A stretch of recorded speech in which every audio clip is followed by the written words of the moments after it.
Two men are sitting up in bed. Troy has a white beard, and Quincy's beard is gray. Both are wearing red nightcaps and red pajamas. Troy is more masculine than Quincy.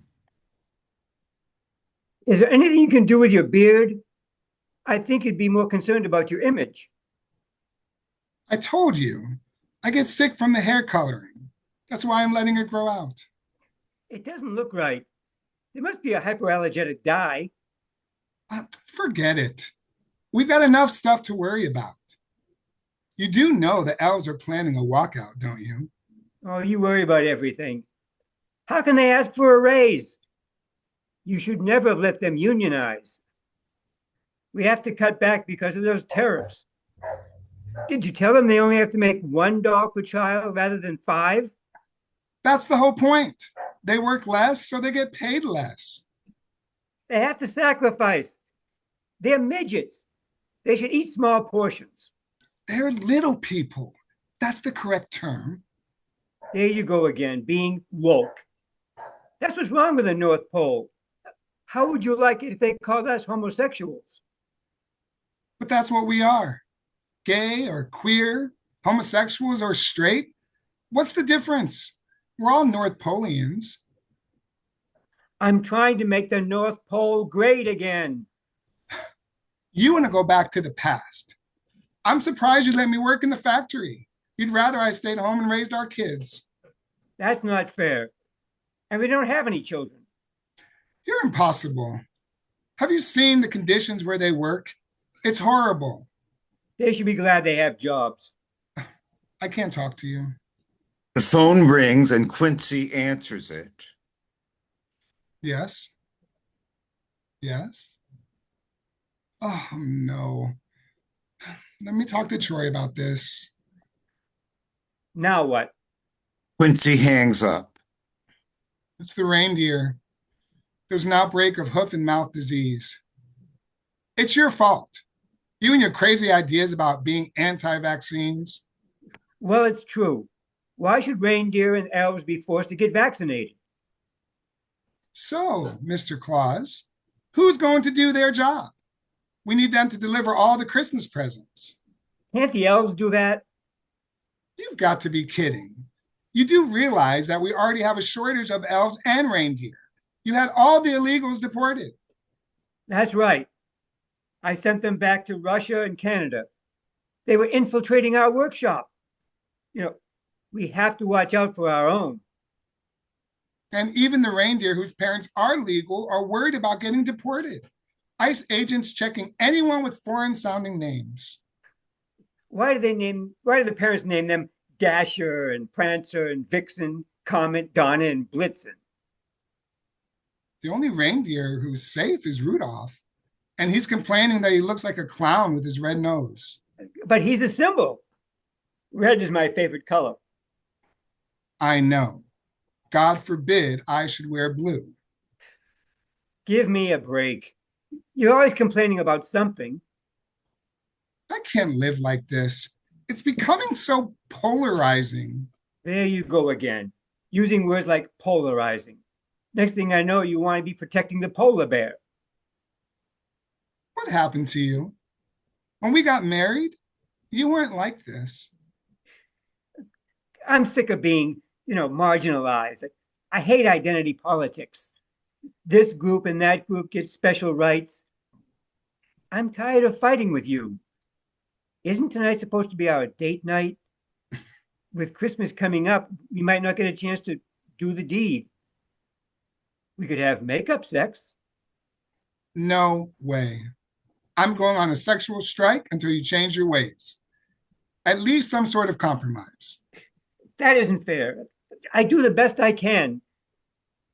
You know, you're no spring chicken. What's that supposed to mean? Oh, I get it. It's the gray in my beard. I'm getting too old for you. Is that it? You want to turn me in for a younger model? I never said that.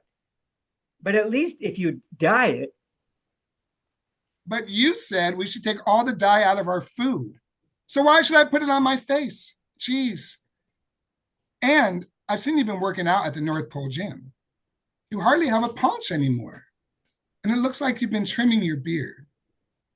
Are you not into bears anymore? That's such a stereotype. I'm tired of being pigeonholed as one of those men with a big stomach and out of control beard. But that's what we are. We're bears. I'm just trying to take care of myself. A loud noise is heard. What was that? It's the snow delivery. I made a deal that we'd get a discount if they brought the snow during the night. Oh, God. That's another thing. You keep denying that there's climate change. We never needed snow before. It's just a blip. Oh, before I forget, you know those carrots we need for the noses of the snowmen? I thought you had that under control. Well, the fairies are rebelling. They say they can't afford health care. They're refusing to pick carrots. Why would a fairy need health care? They're supposed to have magical powers. They can heal themselves. Yes, they can cure themselves physically, but their mental health has run amok. They need therapy. Can't you use the carrot stick approach with them? I'm not going to answer that. I'm going to sleep. A drilling sound is heard. What the hell is going on? It's that wonderful sound of drill, baby, drill. We're going to be energy independent. Oh, no. Aren't you afraid there'll be an avalanche? That won't happen on my watch. This is a nightmare. We've got deadlines. Plus, I need to meet with the heads of the elves and reindeer unions for collective bargaining. This just isn't fair. You get to sit around all day supposedly managing things, and you find time to play snow golf. That's why I make my deals with China, Canada, and Mexico on the snow-filled golf course. This is my last year. I'm going to file for divorce in January. You can find someone else to do your bidding. Don't threaten me like that. You know how capable I am of retribution. Frankly, my dear, I don't give a damn.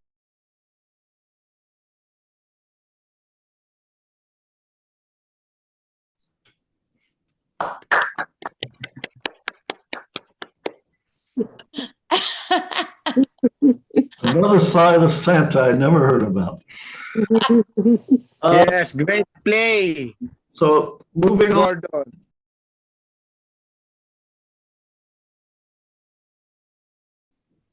Well, for our next one is North Pole Rebellion, the other side of the story.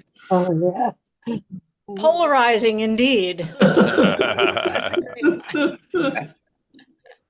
I loved the blue. Like, why don't I wear blue? Like, that really made me laugh. So, Why won't you let me view? Yeah.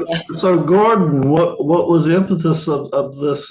It was a prompt Mhm. from one of these groups, Go Write a Play, I guess.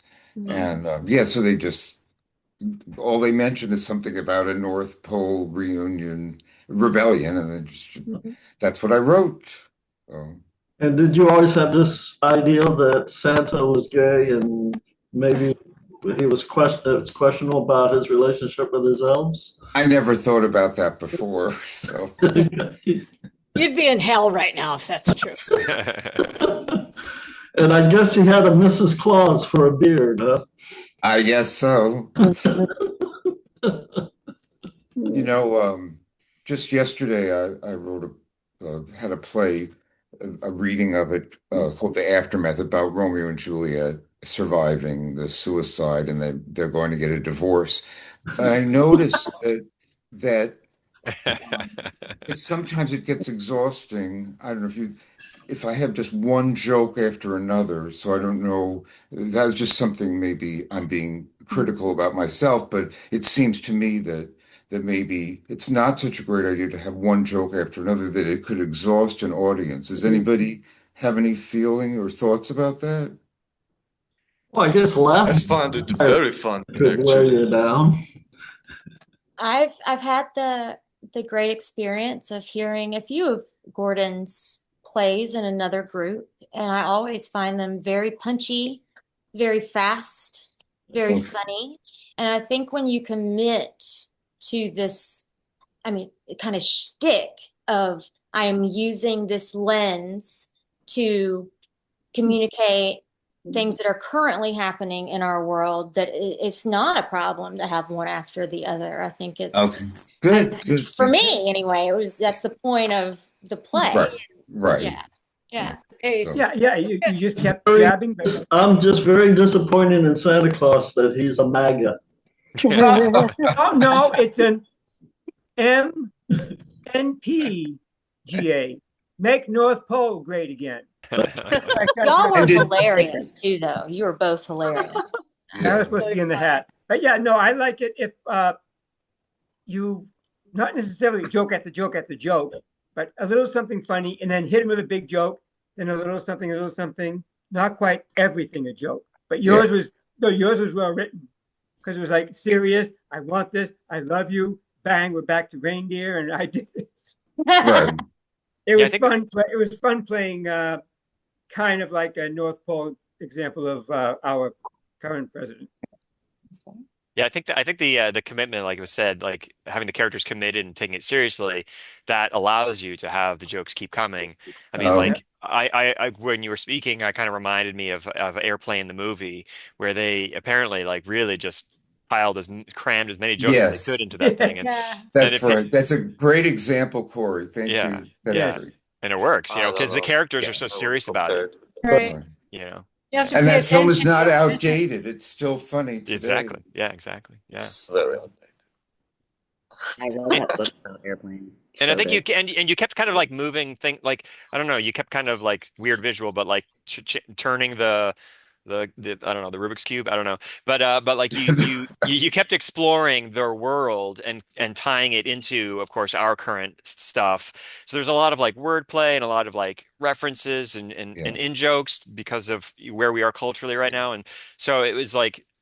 So it wasn't, I think it would maybe have gotten tired if it just stayed in one place and sat there and hammered over and over again. But because you kept sort of turning the whatever crystal or whatever you want, whatever visual you want to put, Oh. it kind of, found new nuances so Right. that it's like, oh, this part of this world ties into how the North Pole works too. Oh, funny, so it was fun. Thanks. It didn't feel like to me like you were trying to get the laugh. And it was really up to us to decide, is that funny or should we be thinking about that differently or seriously? Yeah. But I think that's amazing. Like, is it funny to everybody? That's the kind of play I want to see. Right. Is this funny or is this not funny? Right. Oh, that's a great point, Aunt. Yes. Yeah. Yes. Wow. Yeah. Nice. And like Thank you, everybody. I said before, if you ever do anything that everybody likes, you're doing something wrong. Yeah. I intentionally try to disappoint everybody just to, And you do an amazing job. thank you.